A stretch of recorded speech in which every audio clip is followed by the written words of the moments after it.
Sebelum ke materi, simak video ini ya. Raya sedang berlari mengejar kelinci peliharaannya. Raya dapat berlari karena memiliki organ gerak dalam tubuhnya. Begitu juga dengan kelinci. Hari ini kita belajar tentang IPA. Materinya, organ gerak pada manusia dan hewan. Apa sih yang kita ketahui tentang makhluk hidup? Makhluk hidup berbeda dengan benda mati. Ciri makhluk hidup itu dapat bergerak, ya. Nah, makhluk hidup bergerak untuk merespon rangsangan yang datang atau yang kita sebut dengan iritabilitas. Lalu, makhluk hidup itu terdiri dari dua macam cirinya, yaitu bergerak sebagian dan bergerak seluruh tubuh. Contohnya, bergerak sebagian itu seperti tumbuhan. Tumbuhan itu tidak dapat berpindah tempat.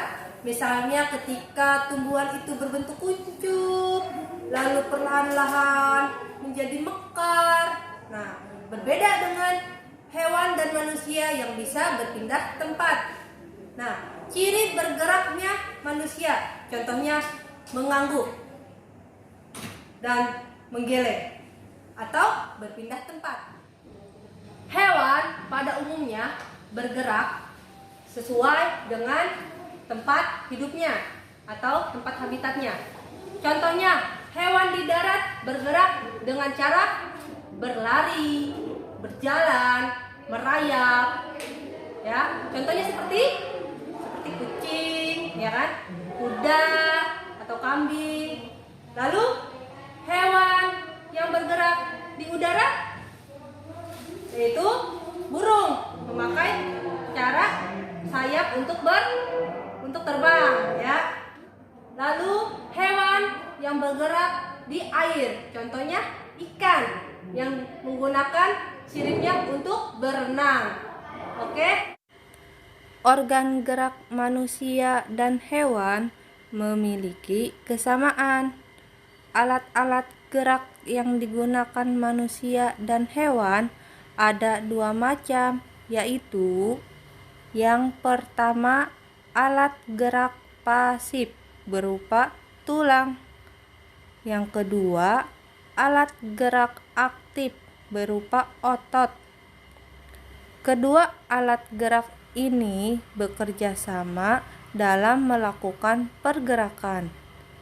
Kerjasama antar kedua alat gerak ini membentuk suatu sistem yang disebut sistem gerak. Cobalah simak video satu ini. Tulang disebut alat gerak pasif karena tulang tidak dapat bergerak dengan sendirinya. Tanpa adanya alat gerak aktif yang mempengaruhi tulang, maka tulang-tulang pada manusia dan hewan akan diam dan tidak dapat membentuk alat pergerakan yang sesungguhnya. Walaupun merupakan alat gerak pasif, akan tetapi tulang mempunyai peranan yang besar dalam sistem gerak manusia dan hewan. Otot disebut alat gerak aktif karena otot memiliki suatu senyawa kimia yang membuatnya dapat bergerak. Pada saat otot yang menempel pada tulang bergerak, otot tersebut akan membuat tulang tersebut ikut bergerak. Baiklah, setelah mempelajari materi organ gerak hewan dan manusia, Ananda bisa menyebutkan alat gerak hewan dan manusia dengan benar. Wassalamualaikum warahmatullahi wabarakatuh.